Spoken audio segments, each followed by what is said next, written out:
तो जब महात्मा भरत ने देखा कि अब राजा रहुगण श्रद्धावनत हो गया है, अब ये उस विमल ज्ञान का अधिकारी हो गया है, तो उसको वही विमल ज्ञान प्रदान किया।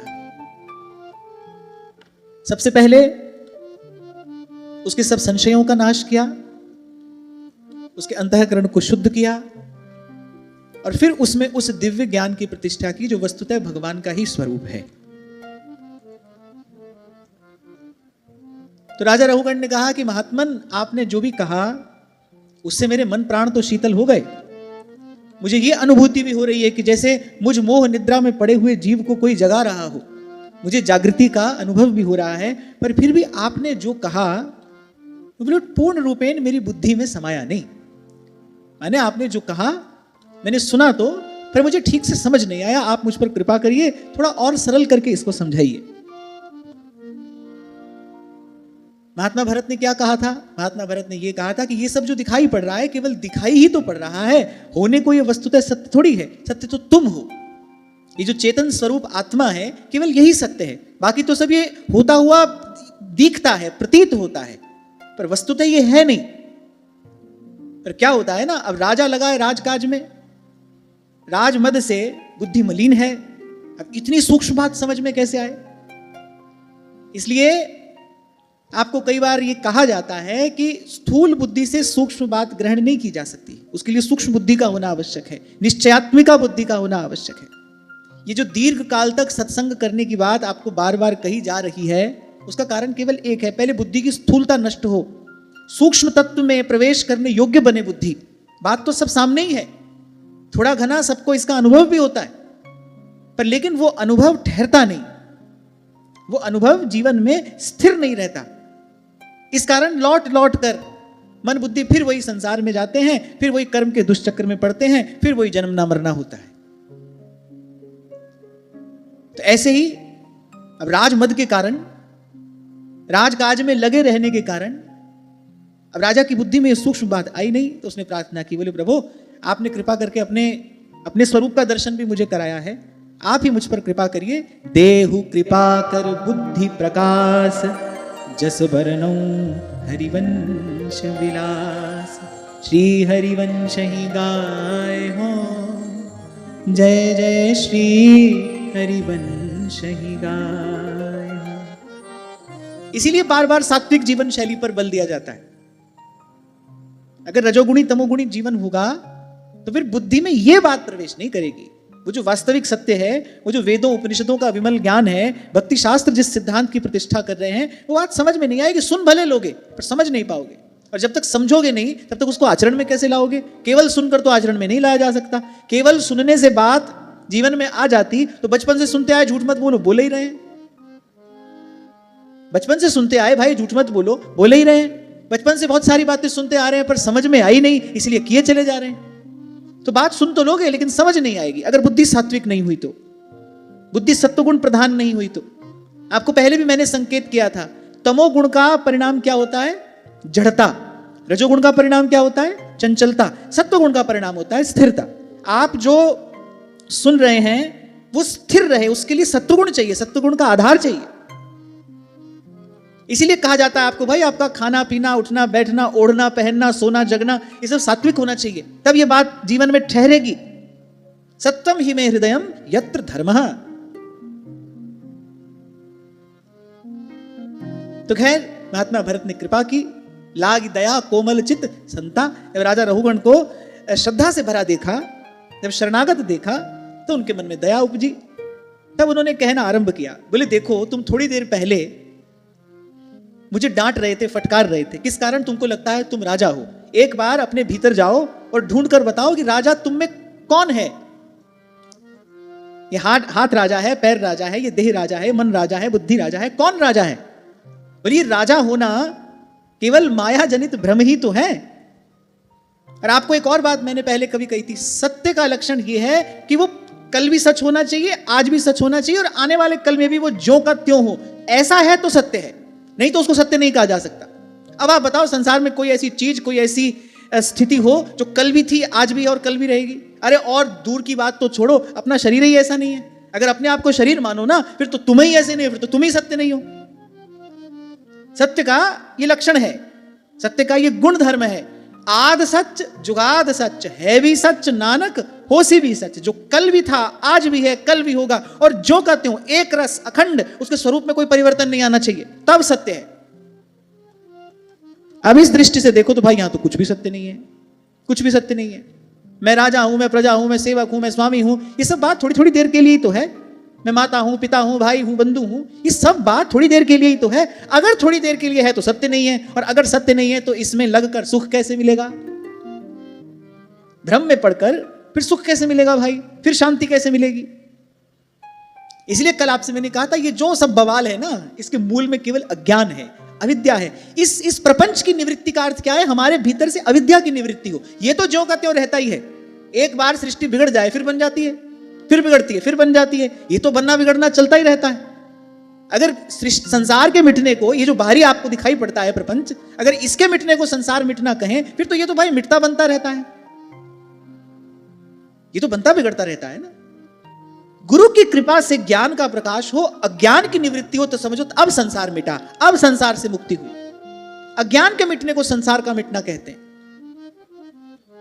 अविद्या के मिटने को माया की निवृत्ति कहा है महापुरुषों ने। कहा कबीर सुनो भाई साधो, अब कह रहे मन का संशय भागा।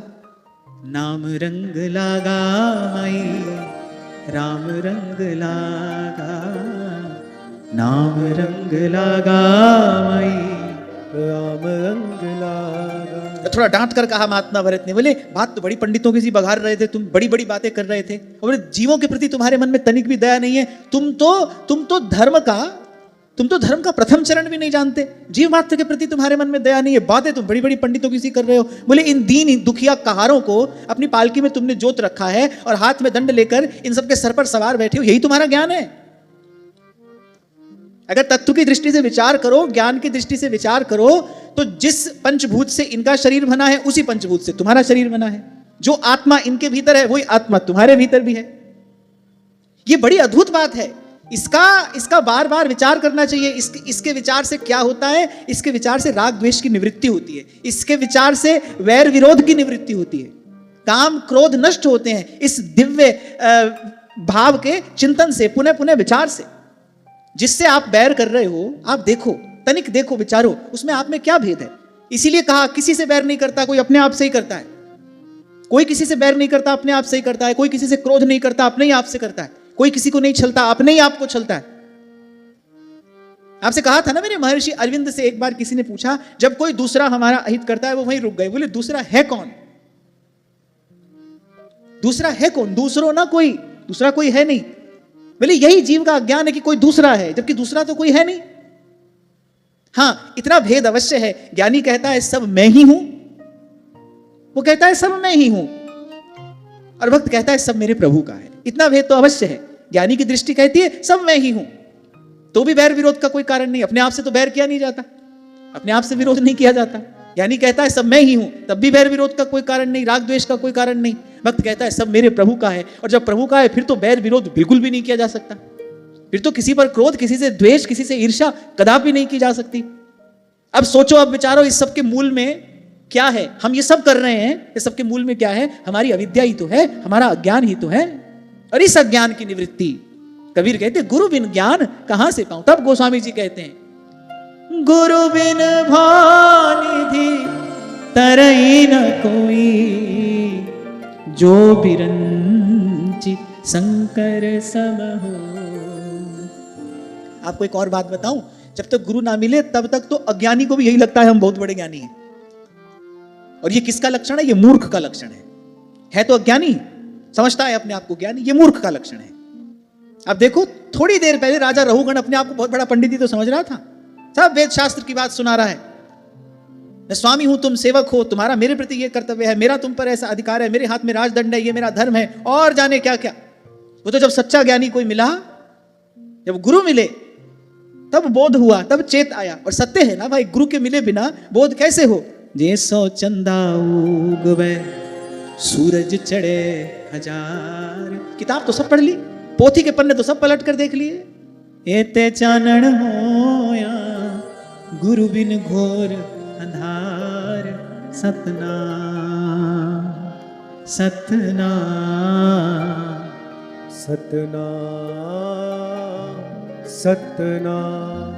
बोले तुमको लगता है कि तुम बड़े धर्मपरायण राजा हो, बोले वस्तुतः तो तुम बड़े धृष्ट हो, बड़े क्रूर हो, जीव मात्र के प्रति दया तुम्हारे मन में नहीं है, और ऐसी उद्दंडता तुम कर रहे हो। माने वस्तुतः ज्ञानी ना होने पर भी जो ज्ञान बघारे, बोले वो धृष्ट ही तो है, ये धृष्टता ही तो है। माने आप जानते हो कि ये बात कहने के आप अधिकारी नहीं हो, फिर भी आप कह रहे हो ये क्या है, धृष्टता है। गुरुजनों के सामने, बड़े लोगों के सामने, अनुभवी जनों के सामने अपने आप को बहुत बड़ा ज्ञानी बताना, ये क्या होता है, ये उद्दंडता होती है, धृष्टता होती है। सेवक जी महाराज ने काचे धर्मियों के लक्षण में इसको कहा है। बोले अपनी बात बखानते हैं, अपने आप को बड़ा बताते हैं, ये बताते हैं भाई हाँ भाई हम सब जानते हैं, अरे बहुत बरस हो गए हमको सत्संग सुनते हुए। एक बार पता नहीं कहां पर कथा हो रही थी, तो ऐसे एक व्यक्ति बहुत हलचल कर रहा था, तो मैंने डांट दिया, उनका उठ कर जाओ यहां से। उठा, अरे हाँ हाँ जा रहे हैं। बोले जितनी तुम्हारी उम्र है ना, बोले उससे ज्यादा समय से तुम कथा सुन रहे हैं। अभी जाते आते ये और कह गए, बोले कल को छोरा हमको पढ़ाएगा। मैं कहना मैं तो कल को नहीं, मैं तो आज ही को हूं, पर तुमने इतने बरस सुन के क्या सीख लिया। तो भाई वस्तुतः जब जीवन में सच्चा संत आता है ना, जीव को तभी बोध होता है, उसको तभी चेत होता है, नहीं तो उससे पहले तो ज्ञानी भी स्वयं को ज्ञानी ही समझता है। अब महात्मा भरत ने कहना आरंभ किया, बोली इतनी बात समझ में आई कि तुम्हारा शरीर भी इसी पंचभूत का बना है, इन दीन दुखिया कहारों का भी उसी पंचभूत का बना है। अरे और तो और ये पालकी भी उसी पंचभूत से ही तो बनी है, ये पालकी भी उसी पंचभूत से बनी है। यहां संसार में जो कुछ भी है, पृथ्वी जल अग्नि वायु आकाश, कहीं ना कहीं इन पंचभूतों से मिलकर ही तो बना है। गुण दोष से बना ये संसार है। तत्व की दृष्टि से देखो तो कहीं कोई भेद नहीं है। और बोले तुम इसके ऊपर बैठकर, बोले इन दीन दुखिया कहारों के साथ इतना क्रूरतापूर्ण व्यवहार करते हो और धर्म की शास्त्र की बड़ी बड़ी बातें वघारते हो। बोले अब बताओ तुम मूढ़ नहीं हो तो क्या हो, अब बताओ तुम क्रूर नहीं हो तो क्या हो, अब बताओ तुम उद्दंड नहीं हो तो क्या हो। अब तो राजा रहुगण हुआ पानी पानी। हाँ भाई महात्मा तो बिल्कुल सही बात कह रहे हैं। बाबा फरीद एक बड़ी सुंदर बात कहते हैं, वेख फरीदा मिट्टी खुली, मिट्टी उते मिट्टी डुली, मिट्टी हसे मिट्टी रोवे, वे अंत मिट्टी दा मिट्टी हो। अरे वेख फरीदा, फिर मिट्टी खुली, मिट्टी उत्ते मिट्टी डुली, फिर मिट्टी हसे मिट्टी रोवे, ते अंत मिट्टी दा मिट्टी होवे। वेख फरीदा मिट्टी खुली, मिट्टी उत्ते मिट्टी डुली, मिट्टी हसे मिट्टी रोवे, अंत मिट्टी दा मिट्टी हो। ना कर बंदिया तेरी मेरी, नाए मेरी ते नाए तेरी, चार दिनां दा मेला बंदिया, रह जानी मिट्टी दी टेर। सीधे सरल शब्दों में यही बात बाबा फरीद ने कही। बोले वेख फरीदा मिट्टी खुली, आंख खोल कर देख मिट्टी तो है। अरे गुरु ने जो ज्ञान दिया है ना, उस ज्ञान से देख सब मिट्टी तो है। अरे मिट्टी उतने मिट्टी डुल्ली। कबीर भी कहते हैं, अरे माटी कहे कुम्हार से तू क्यों रोंदे मोहे, अरे एक दिन ऐसा आएगा मैं रोंदूंगी तुहे, फिर तू मेरे नीचे होगा मैं रोंदूंगी तुहे। मिट्टी हंसे मिट्टी रोवे, अंत मिट्टी दा मिट्टी हो। अब राजा रहुगण की समझ में बात आई, हाँ भाई इस व्यर्थ के लिए, इस प्रपंच के लिए हम जिए चले जा रहे थे। अपने सर पर ऐसा बड़ा अभिमान का बोझ हमने लाद रखा था, और वस्तुतः अपने ही पतन के मार्ग पर स्वयं को आगे बढ़ाए चले जा रहे थे।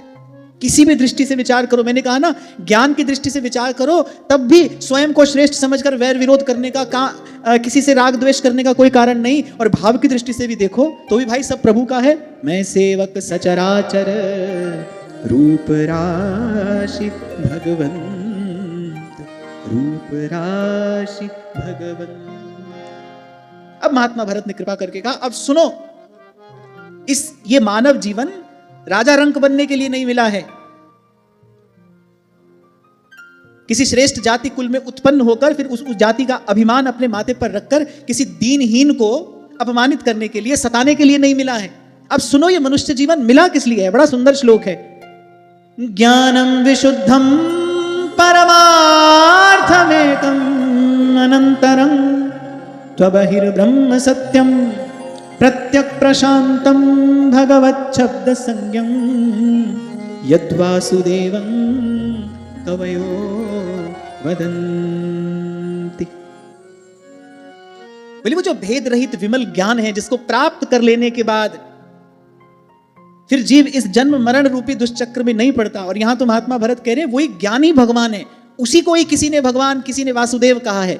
इसलिए गीता में श्री भगवान स्वयं कहते हैं, नहीं ज्ञानेन सदृशम पवित्रमिह विद्यते। इसलिए तो कहते हैं गुरु भगवान देता है, भगवान को देने वाला है, क्योंकि उसने ज्ञान दिया है। ज्ञान ही भगवान है, भगवान का ही स्वरूप है, या फिर ऐसा कह लो भगवान का ही एक नाम है ज्ञान। श्रुतियां कहती हैं सत्यम ज्ञानम अनंतम ब्रह्म। वो सत्य स्वरूप है, वो ज्ञान स्वरूप है, वो आनंद स्वरूप है।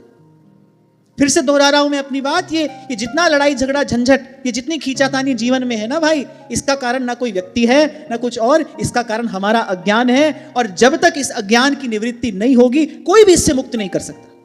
भगवान शंकराचार्य का ये वाक्य है, बोले जब तक समत्व का अनुभव ना हो, बोले जब तक सबको अपना सा ना मान लो, तब तक कोई तुमको मुक्त नहीं कर सकता। क्योंकि जब तक दूसरा है तब तक तो भाई झंझट रहेगा, तब तक तो खींचातानी रहेगी।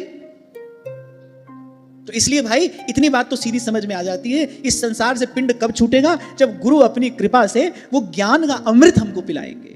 वंदो गुरुपद कंज कृपा सिंधु नर रूप हरि महामोह तम पुंज जासु बचन रवि कर।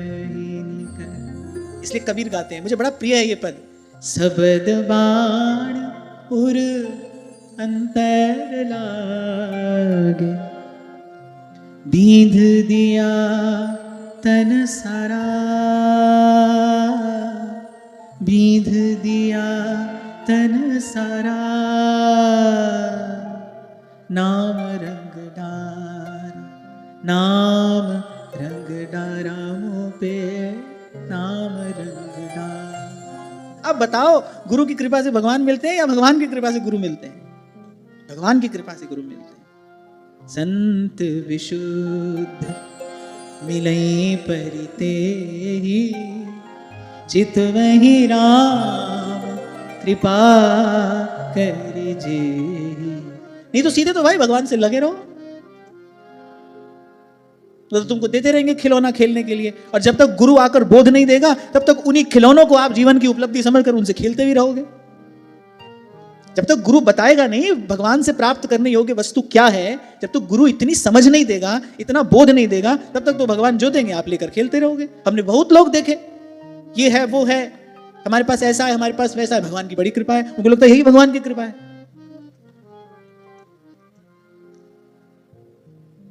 उनको लगता है यही भगवान की कृपा है। इसीलिए कबीर कहते हैं हरि रीझे तो वार है, गुरु रीझे तो पार। गुरु रीझे तो पार।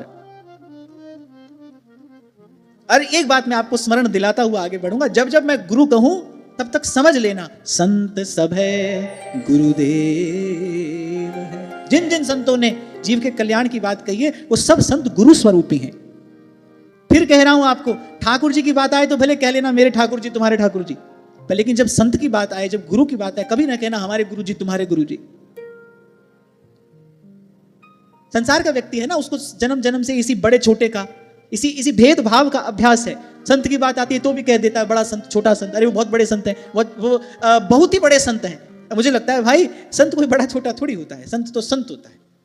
संत संत है, संत ही तो है जो बड़े छोटे के द्वंद से मुक्त हुआ है और तभी संत बना है, तभी संत कहता है। तो जब जब गुरु कहूं समझ लेना, संत सब है गुरुदेव है। व्यास जी कहते हैं व्यास ही यह प्रतीत, और बड़ी बात कही है व्यास जी ने, करे आदि अंत और मध्य में रसिकन की यह रीत, संत सब है गुरुदेव है, व्यास ही यह प्रतीत। जो हरि साधन देकर संसार छुड़ाए वही गुरु रूप है, वही गुरु है। तो बड़ा प्रसिद्ध, बड़ा अद्भुत, बड़ा सुंदर श्लोक है। रहु गणैत तपसा नयाति न चेज्जया निर्वपणा गृहाद्वा न छन्दसा नैव जलाग्नि सूर्यै विना महत्पादरजो भिषेकम्। पहले महात्मा भरत ने कहा प्राप्त करने योग्य वस्तु क्या है? ये विमल ज्ञान प्राप्त करने योग्य वस्तु है। मानव जीवन किस लिए मिला है? इस ज्ञान को प्राप्त करके शुद्ध बुद्ध ज्ञान स्वरूप हो जाने के लिए मिला है। फिर इस श्लोक में महात्मा भरत बता रहे हैं वो ज्ञान मिलता कैसे है। कहा विना महत्पाद रजोभिषेकम। अरे रहुगण, महापुरुषों के चरणों की धूलि से, केवल ऐसा नहीं कि माथे पर लगाए बिना, ऐसा नहीं कहा, बोले महापुरुषों के चरणों की धूलि से अपने आप को नहलाए बिना, विना महत्पाद रजोभिषेकम, महापुरुषों की चरण धूलि से अपने को नहलाए बिना, बोले केवल तप, यज्ञ आदि वैदिक कर्म, गिनते जाना, केवल तप, यज्ञ आदि कर्म, अन्न आदि का दान, अतिथि की सेवा, दीन की सेवा, गृहस्थोचित धर्मानुष्ठान, वेदाध्ययन, जल अग्नि सूर्य, बोले इनकी किसी की भी उपासना से उस विमल ज्ञान की प्राप्ति नहीं होती। उसके लिए तो केवल एक ही तरीका है, रे मन रसिकन संग बिन रंचना उपजै प्रेम, या रस को साधन यह और करो जिन ने। महाराज बड़ी सुंदर बात वाणी में कहते हैं संत रेण, संतों की जो चरण रेणु है, कह रहे संत रेणु करो मंजन, नानक पावे सुख अनेक, जन के चरण बसे मेरे ही संग पुनीता देहि, जन की धूर देहु कृपा निधि, नानक के सुख एहि, नानक के सुख एहि। तेरी शरण सतगुरु मेरे पूरे, और मन निर्मल होए संता दूरे, जन की धूर देहु कृपा निधि, नानक के सुख एही। तेरे जाप ताप कोटि लख पूजा, जाप ताप कोटि लख पूजा, कह रहे हरि सिमरण तुल्य न लाइन। कह रहे ये सब मिलकर भी भगवत स्मरण के तुल्य नहीं हो सकते। कह रहे सोई कर जोड़, नानक दान मांगे तेरे दासन दास दसाइन। हे प्रभु, जो आपके दास हैं और उनके जो दास हैं, हमको बस उनका दास कर लीजिए, दासानुदास। और जैसे जैसे भक्ति परिपक्व होती जाती है, जैसे जैसे इस बेल पर फल आते हैं, आप यही देखते हैं, पहले भगवान से प्यारे भगवान के भक्त लगते हैं, फिर उन भक्तों के भक्त लगते हैं। सेवक जी महाराज यही तो कह रहे, राधा वल्लभ भजत भज, भली भली सब हुई। बड़े बुद्धिमान सकल शास्त्र निष्णात हरिराम व्यास जी हैं। महाप्रभु सीधे ही ठाकुर जी के भजन में लगा देते मंत्र आदि देकर। कहा व्यास जी यह जिय जान, श्याम श्यामा पद कमल संगी सिर नायो। जाप ताप कोटि लख पूजा, हरि सिमरन तुल न लाइन। दुई कर जोड़ नानक दान मांगे, तेरे दासन दास दसाई। चरण कमल शरण टेक, चरण कमल शरण टेक। ऊंच ऊंच मबनीदापा, ऊंच ऊंच बेअंत ठाकुर, सरब ऊपर चरण कमल शरण टेक, चरण कमल शरण टेक। ऊंच ऊंच बेअंत ठाकुर, ऊंच ऊंच बेअंत ठाकुर, ऊंच ऊंच बेअंत ठाकुर, ऊंच ऊंच सब कहो। सर्व ऊपर तू ही है, सर्व ऊपर तू ही है। चरण कमल शरण टेक, चरण कमल शरण टेक।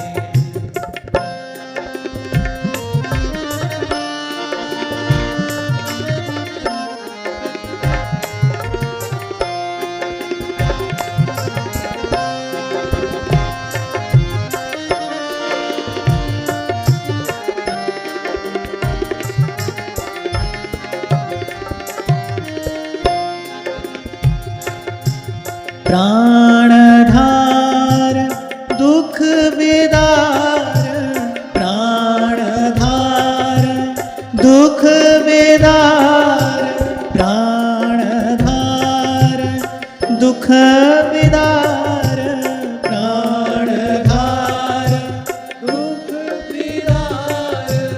देनहार बुद्धि विवेक, देनहार बुद्धि विवेक। चरण कमल शरण टेक, चरण कमल शरण टेक।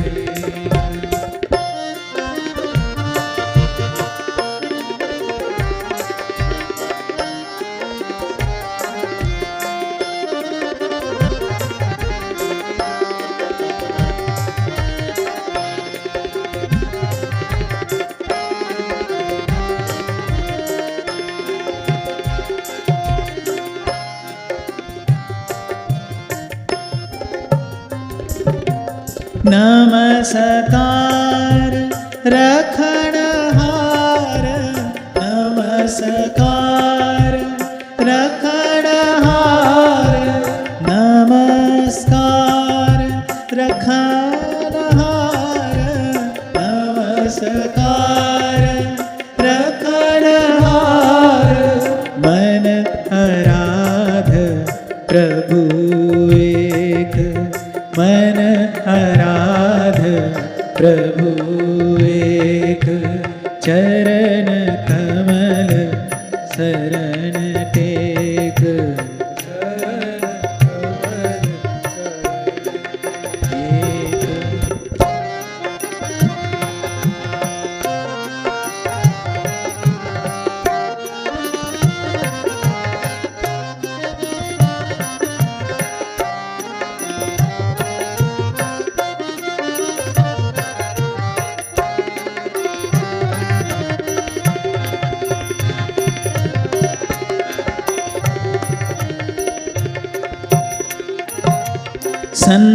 संतरेणु करौ मंजन, संतरेणु करौ मंजन, संतरेणु करौ मंजन, संतरेणु करौ मंजन।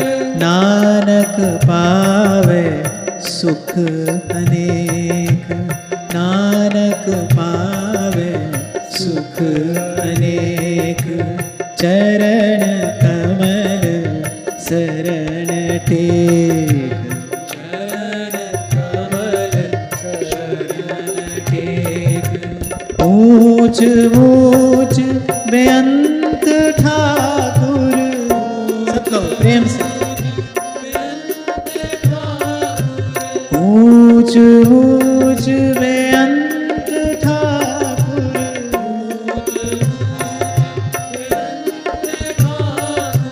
सर्व ऊपर तू ही एक, सर्व ऊपर तू ही एक। चरण कमल शरण टेक, चरण कमल शरण टेक। संत रेणु करवंजन,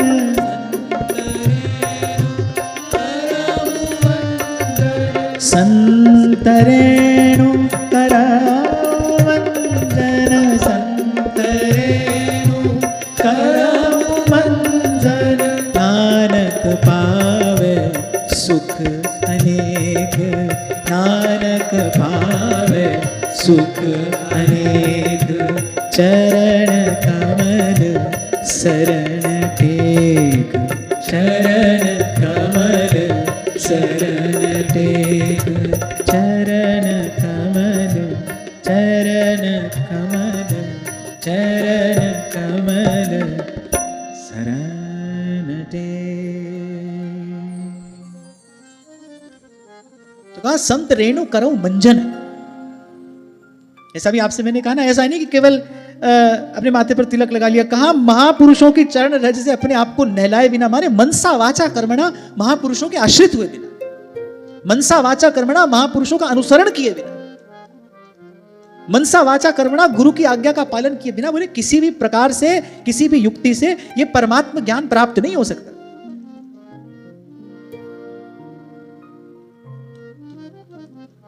और आप इसको स्वयं अनुभव कर लेना, वैसे आवश्यकता नहीं है करने की, इच्छा हो तो आप कर लेना। बिना गुरु के जो भी करोगे वो अंत में अभिमान का कारण बनेगा। बिना गुरु आज्ञा के जो भी करोगे अंत में अभिमान का कारण बनेगा, दंभ लेकर आएगा।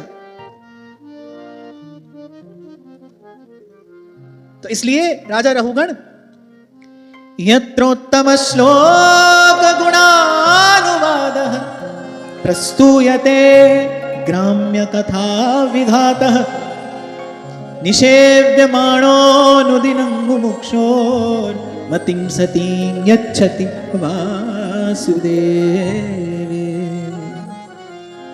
अच्छा, यहां महात्मा भरत बता रहे हैं कि ये इतना बल क्यों दिया जाता है सत्संग पर। बोले दो कारण हैं। सबसे पहले तो सत्संग संसार से बचाएगा, दूसरा भगवान में लगाएगा। कोई भी साधन ऐसा नहीं है जो संसार से बचा भी सके और भगवान में लगा भी सके। सत्संगति के अतिरिक्त जितनी भी युक्तियां हैं वो किसी ना किसी प्रकार से भगवान की पूजा अर्चना में तो लगा देंगी, लेकिन मन से संसार को नहीं हटा सकती है। मन से संसार को तो केवल संत हटा सकता है, सत्संग हटा सकता है। के हित कीजे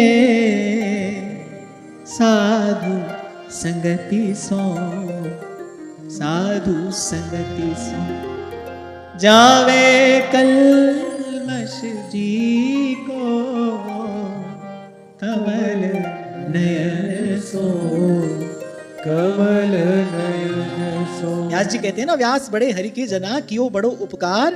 क्या उपकार किया? करे हरि सो धन हृदय दियो, छुड़ा दियो संसार। गुरु कृपा से जो किंचित जो भी अनुभव हुआ वो अनुभव ही कहता है भाई, भजन पाठ पूजा में तो लग जाना सरल है, पर संसार की निवृत्ति नहीं होती, मन से कामना की निवृत्ति नहीं होती। श्री डोंगरे जी महाराज यही बात तो कहा करते थे, कहते थे भाई पुण्य कमाना तो सरल है, पाप छोड़ना कठिन है। मन पाप नहीं छोड़ता। पाप पयोनिधि जन मन मीना, जीव की सहज प्रवृत्ति पाप में है। अब आप सोचो भाई हम तो कोई पाप नहीं करते, स्वार्थ सबसे बड़ा पाप है, मुझे सुख मिले, ये सब पापों का मूल है। लोभ है सर्व पाप को मूल, ये सब पाप का मूल है। और फिर आध्यात्म के देश में तो अपने आप को देह मानना, ये सब पाप का पाप है, ये सब पाप का बाप है। अपने आप को देह मानना, अपने बल पर हो जाएगी इस देहाध्यास की निवृत्ति, कौन करा लेगा? बिना गुरु के जो लोग भजन पूजा भी करते हैं ना, आप 5 मिनट उनके पास बैठो, वो 5 मिनट में आपको अपनी सारी कथा कहानी सुना देना चाहेंगे। हमने ये किया, हम इतने धाम की यात्रा कराए, हमने ये भी कर लिया, हमने वो भी कर लिया। कर लिया अच्छी बात है, करने का कुछ फल मिल जाएगा, उसके बाद फिर वही पुनरपि जन्मम पुनरपि मरणम। तो ये बड़ी महत्वपूर्ण बात यहां कही गई, बोले बिना महत पाद रजो अभिषेकम, ये शब्द बड़ा महत्वपूर्ण है। श्री ध्रुवदास जी ने भी सिद्धांत विचार में इस श्लोक का उदाहरण दिया है। व्यास जी कहते हैं साधु चरण रज मांझ, व्यास से कोटिक पतित समाद। और जब भी मैंने आपसे कहा ना कि ऐसे ही नहीं हम कहे चले जा रहे हैं हमारी सत्संग में लगो, सत्संग में लगो, उसका कारण है, उसका कारण है। सत्संग के अतिरिक्त कोई और अंतर से संसार की विषय वासना की कामना की निवृत्ति नहीं करा सकता। भजन पूजा में तो आप लग जाओ, आप लग जाओगे, पर ये बिल्कुल ऐसा ही हुआ कि जैसे ऊपर से कोई घड़े में जल डालता चला जा रहा है और नीचे से वो जल बहता चला जा रहा है, घड़ा रिक्त का रिक्त, और अंतर वही अभावग्रस्त शून्य। इसलिए नारद जी ने कहा यल्लब्धवापमां तृप्तो भवति। और यहां महात्मा भरत ने सीधे स्पष्ट कहा, अच्छा देखो ज्ञानी है ना, इसलिए यहां वहां की बात ना कहकर राजा रोगन से सीधी बात की, पहले उसके संशय की निवृत्ति कराई। हाँ भाई मानता है कि ये सब मिट्टी है, बोले हाँ महाराज मान गया मिट्टी है। घड़े से पहले भी मिट्टी और घड़े के बाद भी मिट्टी, अंत में क्या रह जाएगी? फिर क्या ये भी सत्य है? नहीं, मिट्टी भी नहीं रहेगी, मिट्टी भी नहीं रहेगी। मिट्टी को मिट्टी समझने के मूल में भी अज्ञान ही है। कहीं तक चलते चले जाओ, इसको वेदांत की धारा में नेति नेति कहा जाता है, ये भी नहीं, ये भी नहीं, ये भी नहीं, अंत में जो बच जाए बस बोले बस वही है, वही है, ये भी नहीं है, वो भी नहीं है। अब आप देखो, आप अपने शरीर से इसका अनुभव करो, आप पूछो अपने आप से, जिसको आप मैं कहते हो वो मैं कौन है, कहां है? प्रश्न करते हैं लोग, भगवान को देखा है? तुमने अपने आप को देखा है? अपने आप ही कोई नहीं देखा है, भगवान कहां से देखोगे? देखो, जिसको शीशे में तुम देखते हो वो मैं है, वो मैं है। शीशे में क्या दिखाई देता है? शीशे में तो शरीर दिखाई पड़ता है ना, ये हार्ड मांस का जो पिंड है, दर्पण में तो यही दिखाई पड़ता है। एक बार एकांत में बैठकर खेलो अपने साथ, ये खेल आनंद आएगा। पूछो अपने आप से मैं कौन हूं, ढूंढने निकलो, अपने भीतर अपने आप को ढूंढने निकलो, देखो मैं कौन हूं। हाथ पैर आंख नाक कान सबकी निवृत्ति कराते चले जाओ।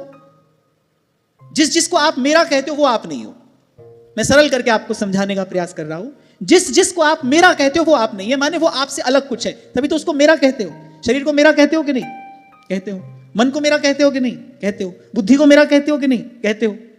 इसका मतलब ये तो सब आप नहीं हो, तो ये सब हटाते चले जाओ, क्या बचा? चिदानंद रूप शिवोहम शिवोहम। यही बात श्री गोस्वामी जी कह रहे हैं, ईश्वर अंश जीव अविनाशी चेतन अमर सहज सुख राशि। हमारे यहां भी यही प्रक्रिया है। प्रथम ही भावुक भाव विचारे। भाव विचारे का अर्थ क्या है? मैं कौन हूं? ना मैं स्त्री हूं ना पुरुष, माने देहाध्यास की पहली निवृत्ति हो गई। उसके बाद आगे उपासना में प्रवेश है। अब प्रिया जी के निकट कोई स्त्री पुरुष कैसे जाएगा? ब्रह्मेश्वरादि सुदुरूह पदारविंदम, वो नहीं जा सकते, ये हार्ड मास का शरीर कैसे जाएगा? वहां भी यही प्रक्रिया है, यहां भी यही बात है, बात एक ही है। थोड़ी देर पहले आपसे मैंने यही कहा ना, ज्ञान में और भक्ति में क्या भेद है? ज्ञानी कहेगा कि भाई सब मैं ही हूं, और भक्त कहेगा नहीं सब मेरे प्रभु का है। मैं सेवक सचराचर रूप राशि भगवन। भक्तमाल में बड़ा सुंदर प्रसंग आता है श्री रानी रत्नावती जी का। दासी के मुख से सुना, हा श्याम सुंदर कृष्ण गोविंद हरे मुरारे, जो भाव में प्रेम में भरकर पुकारती प्रभु को, तो रानी को कोई विशिष्ट विलक्षण सी आनंद की अनुभूति होती, जो सारा राज सुख भोगने पर भी कभी नहीं हुई थी। सारा राज सुख भोगा पर ऐसा सुख तो कभी नहीं मिला जैसा सुख इसके मुख से कृष्ण गोविंद गोपाल नाम श्रवण करने में मिलता है। पूछा दासी से, दासी ने कहा आप इस सब चक्कर में मत पड़ो, आप तो भाग्य से महारानी हो, आप ही राज सुख भोगो, इसमें क्या रखा है? बोले यहां तो रोना धोना है, क्योंकि जिनका नाम मैं लेती हूं उनका स्वभाव है, जिस पर तुम हो रीझते क्या देते यदुवी, रोना धोना सिसकना आहो की जागीर। ध्रुवदास जी कह रहे मन की गति भाई पंगु। और ये तो भाई त्रिकाल सत्य है। एक बार श्री कृष्ण किसी को अपनी कृपा करुणा और विशेष रूप से स्नेह भरी दृष्टि से देख ले, वो तो भाई किसी काम का नहीं है।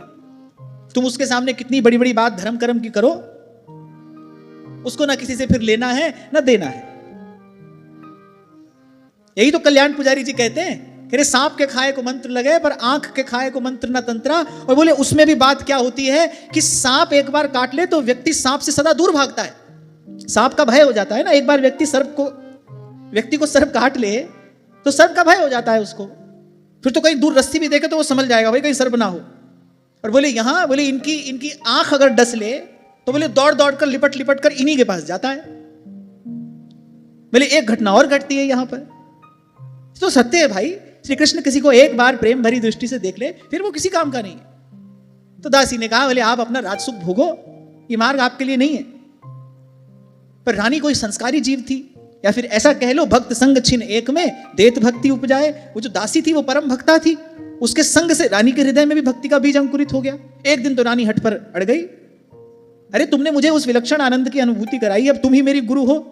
उसने कहा मैं दासी हूं, आप रानी हैं। तब रानी ने कहा बता मेरे इस देह में कौन सा अंग रानी है, मैं उसको अभी हटाकर काट कर फेंकती हूं। तो कभी एकांत में बैठना, देखना आपके भीतर जिसको आप मैं कहते हो वो कौन है, कहां है।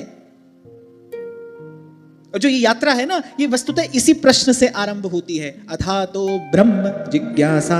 पहला सूत्र है, ब्रह्म सूत्र का प्रथम सूत्र है, अथा तो ब्रह्म जिज्ञासा, मैं कौन हूं। और बड़ी कृपा होती है, जन्म जन्मांतर का पुण्य संचित होता है, तब कोई विमल संत मिलता है, उसका सानिध्य मिलता है, और तभी होई सब संशय भंगा, जब बहुकाल करिए सत्संगा। और देर तक सत्संग करने के बाद जब देह गेह की आसक्ति निवृत्त होती है, तब कहीं मन में यह प्रश्न उठता है भाई मैं हूं कौन। तब भावुक भाव का विचार करता है। उससे पहले तो मन बुद्धि इसी शरीर संसार के विचार में ही लगे रहते हैं। बड़ी देर के बाद जब कृपा होती है प्रभु की, भगवान कृपा भरी दृष्टि से देखते हैं, कोई विमल संत मिलता है, फिर दीर्घ काल तक उसका सत्संग सानिध्य जीव को प्राप्त होता है, तब इस देह गेह की आसक्ति छूटती है। फिर ये प्रश्न उठता है, हाँ भाई मैं कौन हूं। और महात्मा भरत यही कह रहे हैं कि रघुगण, जब तक ये संसार स्वप्नवत नहीं प्रतीत होता, बोले तब तक उपनिषद भी उस व्यक्ति को तत्व ज्ञान कराने में समर्थ नहीं है। कल इसी विषय पर हमने विस्तार से बात की, भाई जब तक इस संसार को सत्य समझोगे तब तक इसमें लगे रहोगे, कोई ना कोई प्रयास इसके लिए आप करोगे, आप कितना ही अपने आप को समझा लेना। जिस दिन सत्संग की कृपा से यह बोध हो जाएगा, ठोक पीट कर यह बात आप समझ लोगे कि नहीं भाई ये असार है, यहां से कुछ मिलेगा नहीं, तब मन छोड़ेगा इसको। नहीं तो कहीं से घर छोड़कर कहीं पहुंच जाओ, किसी भी रंग का वस्त्र आप पहन लो, कुछ भी कर लो, हमारी तरह कितना ही उपदेश दो, कोई जरूरी थोड़ी है उपदेश देने वाला ज्ञानी ही हो, कोई आवश्यक बात थोड़ी है। ये तो एक कला भी हो सकती है, और प्राय करके होती है, प्राय करके होती है। बड़ा अद्भुत लक्षण कहा है शास्त्र में संत का, जिसके संग सानिध्य से आपकी विषय वासना छूटे। साधु सोई जो विषय छुड़ावे, संसार की उर अंतर से निवृत्ति हो। संतों गुरुजनों के आशीर्वाद से संसार मिलता नहीं है, संतों गुरुजनों के आशीर्वाद से संसार में लगा नहीं जाता, संतों गुरुजनों के आशीर्वाद से तो संसार की विषय वासना की निवृत्ति होती है। यही बात तो यहां महात्मा भरत ने कही, यत्रोत्तम श्लोक गुणानुवादः प्रस्तूयते ग्राम्य कथा विघातः निषेव्यमाणोऽनुदिनं मुमुक्षोर् मतिं सतिं यच्छति वासुदेव। इसलिए व्यास जी कहते हैं, शुक मुख बचन रचन कह कोटिक, बिगड़े व्यास सुधारे भावत हरि प्यारे के प्यार। अरे महापुरुषों के समाज में क्या होगा, बोले सदाई पवित्र कीर्ति श्री हरि के गुणों की चर्चा होगी। बोले विषय वासना को तो, विषय वासना से संबंधित वार्ता को भी वो अपने पास नहीं फटकने देंगे। यही बात मैं आपको कह रहा था, भाई संत की महिमा क्या है, सत्संग की महिमा क्या है कि वो संसार की निवृत्ति कराकर भजन में लगाता है। तो संसार की निवृत्ति कराएगा, पहले आपको स्वस्थ करेगा। जन्म जन्म के रोगी को श्रृंगार शोभा देता है, नहीं शोभा देता। भक्ति तो श्रृंगार है, भक्ति तो श्रृंगार है, वो तो सजा समा कर भगवान से मिलन के योग्य बनाती है। इसी को भक्ति योग कहा है महापुरुषों ने, आचार्यों ने। क्लेश अग्नि सुखदा, पर गुरु पहले, संत पहले स्वस्थ करेगा। पहले जो अनेक अनेक रोग लगे हैं जन्म जन्म के, पहले वो उनसे छुड़ाएगा। सतगुरु मेरे मिलाया संजोग जी, सतगुरु मेरे मिलाया संयोग जी, सतगुरु मेरे मिलाया संजोग जी, सतगुरु मेरे मिलाया संजोग जी।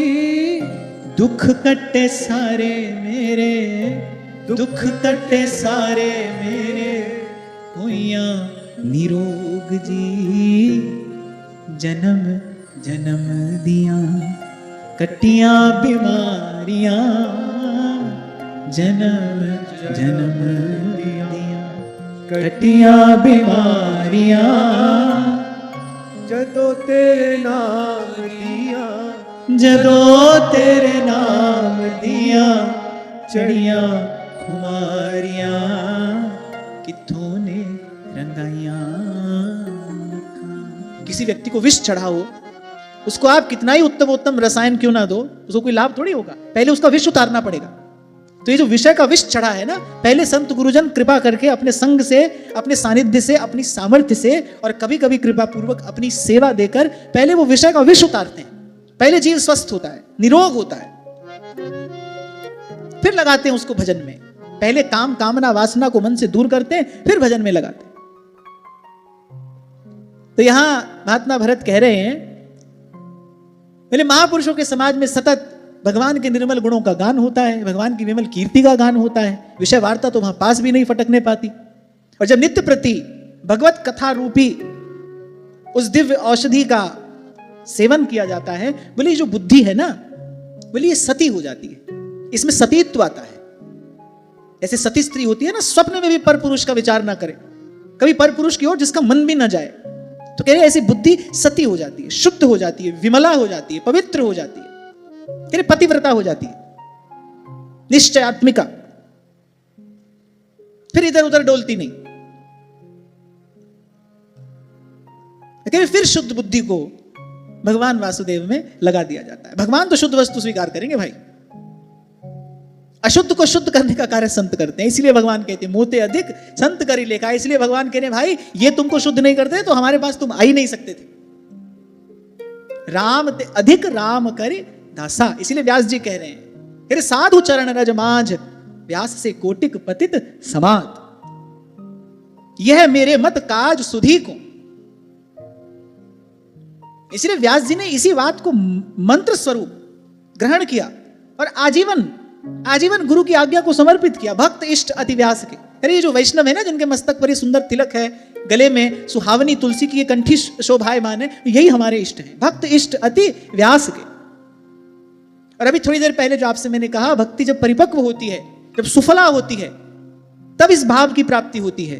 मोरे मन प्रभु अस विश्वासा, राम ते अधिक राम कर दासा, मोरे मन। पुराणों का वाक्य है, अर्चयित्वापि गोविंदम तदीयान नार्चयेत पुनः। बोले केवल गोविंद की आराधना करता है, बोले गोविंद की आराधना के पास पश्चात गोविंद के भक्तों की आराधना नहीं करता। बोले न स भागवत हो गया है, बोले वो तो किसी भी स्थिति में भक्त नहीं हो सकता। क्या है? बोले केवलम दाम्भिकः स्मृतः, केवल दम्भी है। मंदिर में भगवान की पूजा तो कर ली और अपने मानने में बहुत बड़ा सेवक भी है भगवान का, पर यहां भगवान वेदव्यास कह रहे अर्चयित्वापि गोविंदम, गोविंद की अर्चना के पश्चात तदीयान नार्चयेत पुनः, जो गोविंद के हैं, पहले उनकी अगर अर्चना नहीं करता, उनकी सेवा, उनकी पूजा, उनकी आराधना नहीं करता, न स भागवतो ज्ञेयः केवलम दाम्भिकः स्मृतः, वो केवल दम्भी है। भगवान की सेवा उचित प्रकार से की, इसका प्रसाद मिलेगा क्या? भगवान के भक्तों में प्रीति होगी। महाप्रभु कहते हैं ना, यद गोविंद कथा सुधारस हृदय चेतो मया दृम्भितम, यद्वा तद्गुण कीर्तनार्चन विभूषाद्यैर्दिनं प्रापितम्, यद्यत् प्रीतिरकारि तत्प्रिय जनेष्वात्यन्तिकी तेन मे, गोपेन्द्रात्मज जीवन प्रणयिनी श्री राधिका तुष्यतु। जो मैं नंद नंदन गुण गाए, पूजा की, सिंगार बनाए, और जो नंद नंदन के भक्तों से मैंने विमल प्रीति की, उसका प्रसाद मुझे यही मिले, होए प्रसन्न तिन जीवन राधा। भगवान की भक्ति के सफल होने का लक्षण ही यही है, भगवान के भक्तों के चरणों में आपकी सहज प्रीति हो जाए। अरे केवल सहज प्रीति नहीं, भगवान के भक्त भगवान से अधिक प्यारे लगे। राम ते अधिक राम करिदासा, ठाकुर जी ने आज्ञा दी है, सातम सम मोहि मैं जग देखा, पर मोते अधिक संत करी लेखा। बोले ऐसे ही देखना इनको, मोते अधिक संत करी लेखा। और जैसा मैंने आपको निवेदन किया, जब भक्ति सफला होती है तब यह भाव सहज स्फुरित होता है। एक स्थिति यह है कि आप अपने मन से कहकर कोई कार्य करा रहे हैं, पर एक है जो आपका सहज स्वभाव हो गया है। जब भक्ति फलीभूत होगी, जब भगवान आपकी भावना स्वीकार कर लेंगे, तब उसके उत्तर स्वरूप आपको क्या देंगे? अपने भक्तों की भक्ति देंगे। भक्तों की भक्ति सुलभ कराते हैं, फिर भगवान संत सुलभ करा देते हैं, सत्संग सुलभ करा देते हैं। नहीं तो धन दारा सुत लक्ष्मी, पापी के भी होए संत समागम हरि कथा तुलसी दुर्लभ। उत्तरकांड में अंत में महादेव ये बात कहते हैं, गिरिजा संत समागम समन लाभ कछुआ। महादेव ये बात कह रहे कि गिरिजा संत समागम समन लाभ कछु आन, कोई दूसरा लाभ नहीं इसके समान। इसलिए कभी आपसे मैंने कहा था, जब जब श्री जी के सन्मुख हो एक ही बात कहना, पद सरोज अनपायनी भक्ति सदा सतसंग। आप सच्चे हृदय से ये मांगो, आपकी ये मांग, आपकी याचना प्रार्थना भी श्री जी के सुख का कारण बने। ये मांगना नहीं है, मैंने इस मांगने को मांगना नहीं कहना चाहिए, ये तो मांग भी श्री जी के सुख का कारण है। इसलिए श्री रूप गोस्वामी पाद कह रहे हैं, अन्य अभिलाषिता शून्य, किसी अन्य की अभिलाषा ना हो, भगवान की अभिलाषा तो होनी चाहिए। अन्य अभिलाषिता शून्यम ज्ञान कर्माद्यनावृतम आनुकूल्येन कृष्णानुशीलनम स भक्तिरुत्तमा, किसी अन्य की अभिलाषा ना हो। तो उन्होंने कहा कि फिर बुद्धि शुद्ध हो जाती है, पवित्र हो जाती है, वो सती हो जाती है, और फिर वो शुद्ध पवित्र मति, फिर उसकी गति होती है भगवान के चरणों की ओर। ये मैला कुचैला मन, ये अस्थिर अपवित्र बुद्धि थोड़ी लगेगी भगवान में। आपको एक उदाहरण दिया था मैंने कि अभी तो मन क्या है ना, मक्खी के जैसा है। आप यहां पर भी बैठे, यहां भी आनंद आ रहा है, फिर घर परिवार में शादी ब्याह होगा, नाच गाना होगा, फिर उसमें भी सुख मिलेगा। तो ये तो बिल्कुल ऐसा ही हुआ कि मिष्ठान पर बैठकर भी मक्खी कुछ ले लेती है, विष्ठा पर भी बैठ जाती है जाकर। तो अभी मन ऐसा है। फिर एक समय आता है जब बुद्धि शुद्ध हो जाती है, किसी भी प्रकार से उसकी प्रवृत्ति, उसकी रुचि व्यवहार की ओर नहीं होती, व्यवहार के बीच में पहुंचकर भी उसकी गति भगवान के चरणों की ओर होती है। प्रारब्ध से जीव को पता नहीं कहां कहां जाना पड़ता है, कैसे कैसे रहना पड़ता है, पर लेकिन उसकी मति की जो गति है वो भगवान की ओर होती है। बुद्धि भगवान के चरणों में स्थिर हो गई। और फिर महात्मा भरत ने कहा कि देखो भाई, मैं भी पूर्व जन्म में भरत नाम का राजा था। बोले ऐहिक और पारलौकिक, बोले लौकिक अलौकिक दोनों प्रकार के विषयों से विरक्त होकर भगवान की आराधना में लगा। केवल लौकिक नहीं, अलौकिक विषयों से भी विरक्त होकर और केवल भगवान की आराधना में लगा। बोले तो भी एक मृग में आसक्ति हो जाने से बोले मुझे परमार्थ से भ्रष्ट होकर अगले जन्म में मृग बनना पड़ा। अब ये बता रहे हैं कि ये माया का प्राबल्य, कैसी प्रबल भगवान की माया है। बड़ी महत्वपूर्ण बात यहां कह रहे हैं, कह रहे लौकिक अलौकिक दोनों प्रकार के विषयों से विरक्त होकर। अब कोई पूछे अलौकिक विषय भी होते हैं? हाँ होते हैं। स्वर्ग आदि के जो सुख हैं वो अलौकिक विषय तो हैं। हम तो भी पूरी कचौड़ी में ही अटके हैं, ये तो अलौकिक विषयों की बात हो रही है, हमारी बात नहीं हो रही है। हम तो शायद अभी ठीक से ये बात समझ भी ना पाए। अलौकिक विषय भी होते हैं, कुछ होते हैं अलौकिक विषय, रिद्धियां सिद्धियां, ये सब अलौकिक विषय तो हैं। स्वर्ग आदि के सुख हैं, रिद्धियां सिद्धियां हैं, ये सब अलौकिक विषय। कंचन कामिनी कीर्ति, ये सब लौकिक सुख हैं। रिद्धियां सिद्धियां विभूतियां, ये अलौकिक विषय है। इन दोनों से विरक्त होकर मैं लगा था भगवान की आराधना में, और मेरी आराधना पूर्ण होने वाली थी, सफल होने वाली थी। और उस समय बोले कुछ ऐसी घटना घटी, एक हिरण में आसक्त हो जाने के कारण मुझे परमार्थ से भ्रष्ट होना पड़ा। किंतु भगवद आराधन के प्रभाव से मेरी पूर्व जन्म की स्मृति लुप्त नहीं हुई, मैं असावधान नहीं हुआ, फिर उसके बाद मैं पुनः मोह के वश नहीं हुआ। यत्र तत्र भ्रमता तो रहा, भटकता तो रहा, पर मोह के बस नहीं हुआ। यही बात मैंने अभी आपसे कही, सत्संग की कृपा से जब बुद्धि शुद्ध हो जाएगी तो प्रारब्ध के अनुसार भाई जहां प्रारब्ध ले जाएगा वहां तो जाना ही पड़ेगा, लेकिन उसके बाद जीव मोहाधीन नहीं होता, मोह के बस नहीं होता, देखता भगवान की ओर ही रहेगा, प्रभु की कृपा की बाट जोता रहेगा, वो जो तार है वो प्रभु के चरणों से जुड़ा रहेगा। फिर अंत में श्री भरत जी ने कहा, बोले राजन सार की बात यह है, विरक्त महापुरुषों के सत्संग से प्राप्त, एक एक शब्द बहुत ध्यान से सुनना, यानी विरक्त महापुरुषों के सत्संग से प्राप्त ज्ञान रूप खड्ग के द्वारा मनुष्य को इस मोह बंधन को काट डालना चाहिए।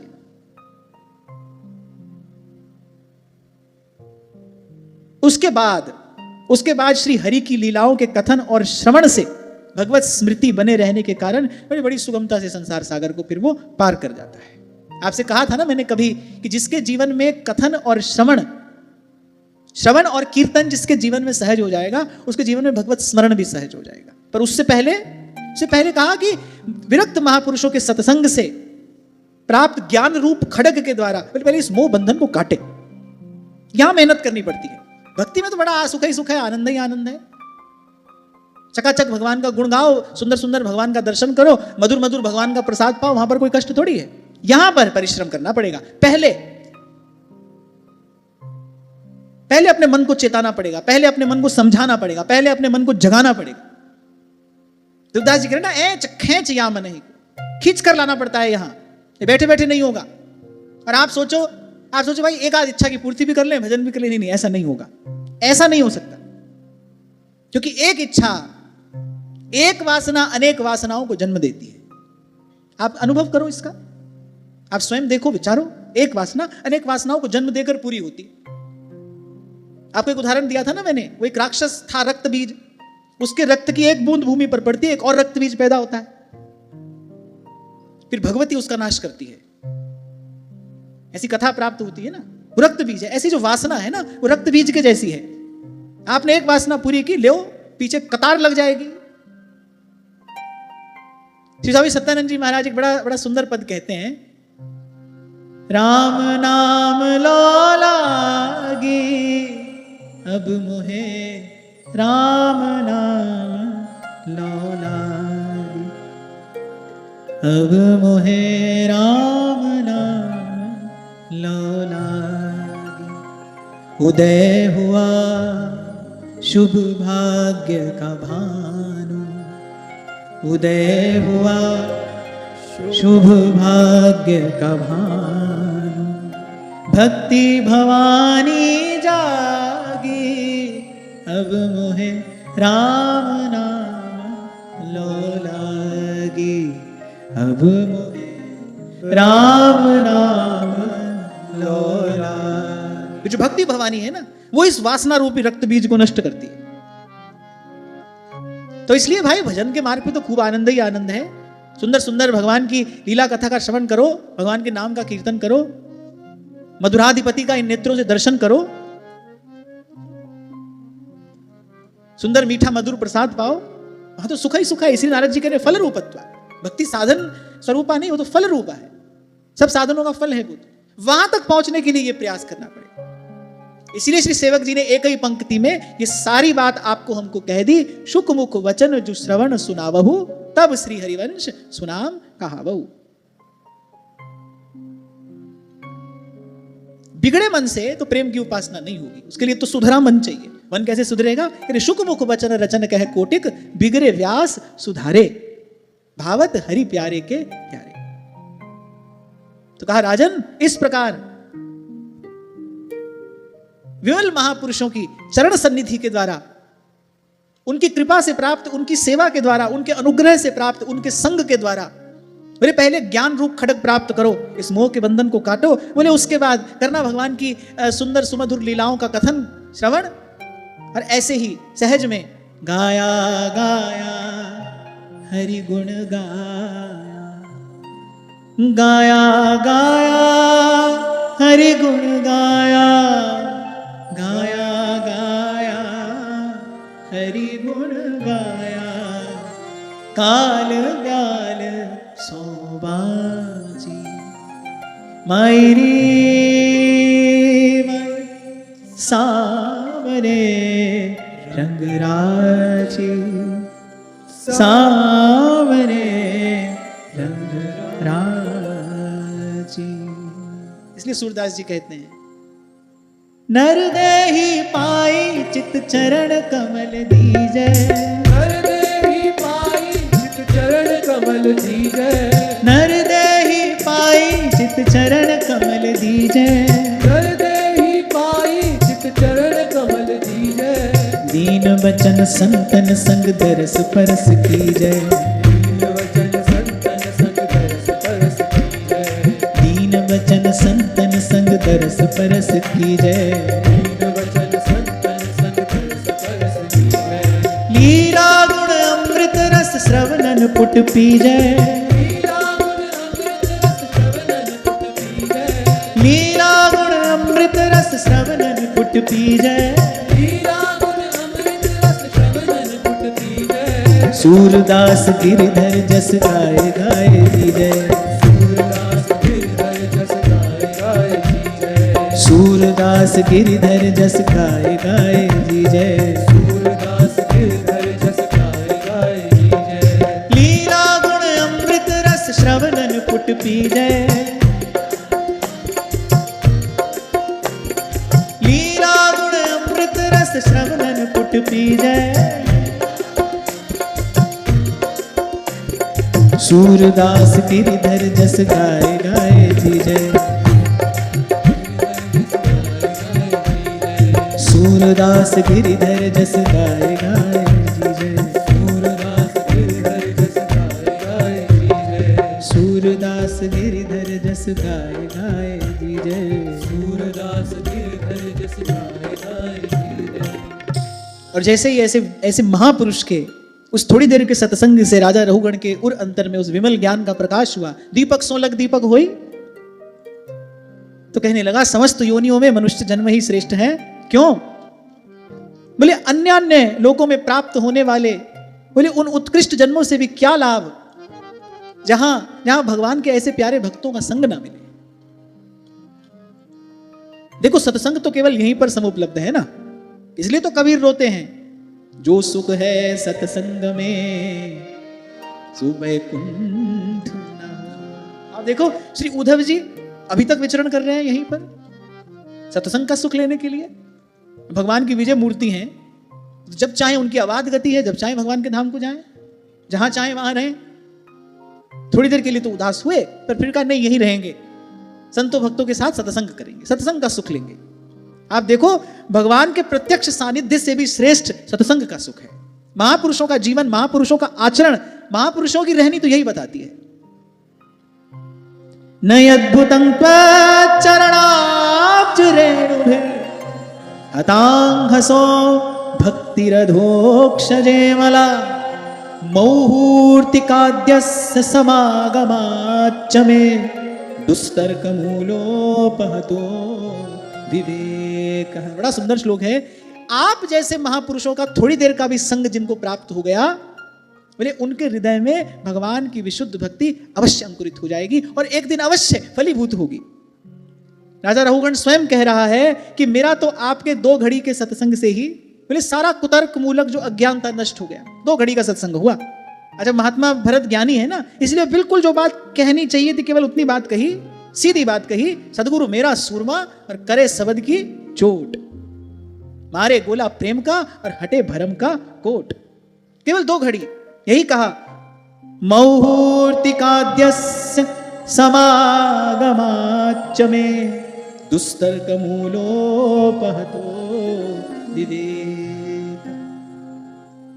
अच्छा बड़ा आनंद आता है, यही सब बात संतों ने अपनी वाणी में सरल करके कही है। एक घड़ी आधी घड़ी आधी में पुनियाद, तुलसी संगत साधु की कटे कोटि अपराध, कटे कोटि अपराध। अब राजा ने कहा न कोई राजा प्रणाम करने योग्य है और न किसी अन्य विद्या का विद्वान प्रणाम करने योग्य है। बोले ऐसे ब्रह्मज्ञानी संत ही केवल प्रणाम करने योग्य हैं। वो किसी भी रूप में विचरण करते हो, वो शिशु के रूप में हो, वो युवान के रूप में हो, या वो वृद्ध के रूप में हो, वो किसी भी रूप में विचरण करते हो, ऐसे ब्रह्मज्ञानी, ऐसे तत्वज्ञानी विमल महापुरुषों को बार बार नमस्कार नमस्कार नमस्कार।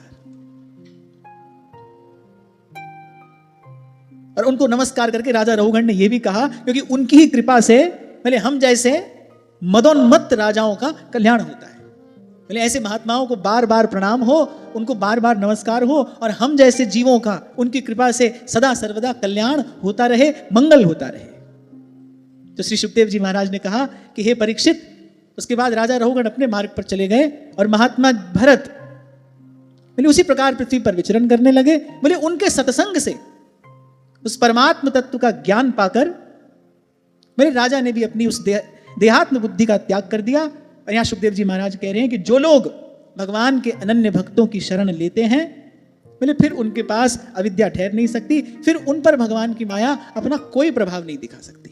बड़ी बात क्या है? बस बड़ी बात यह है भगवान की कृपा हो और कोई विशुद्ध संत मिल जाए।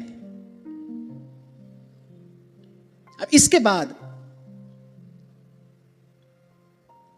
महाराज परीक्षित ने श्री सुखदेव जी महाराज से प्रश्न किया कि ये जो भवअटवी है इसका आप विस्तार से वर्णन करिए। श्री सुखदेव जी महाराज ने कृपा की, भवअटवी का स्पष्टीकरण किया। अब इसके बाद पंचम स्कंद में पृथ्वीलोक समेत अन्य दिव्य लोकों के भूगोल का, उनकी स्थिति का वर्णन है, अन्य अन्य वर्षों का वर्णन है, भुवन कोश का वर्णन है।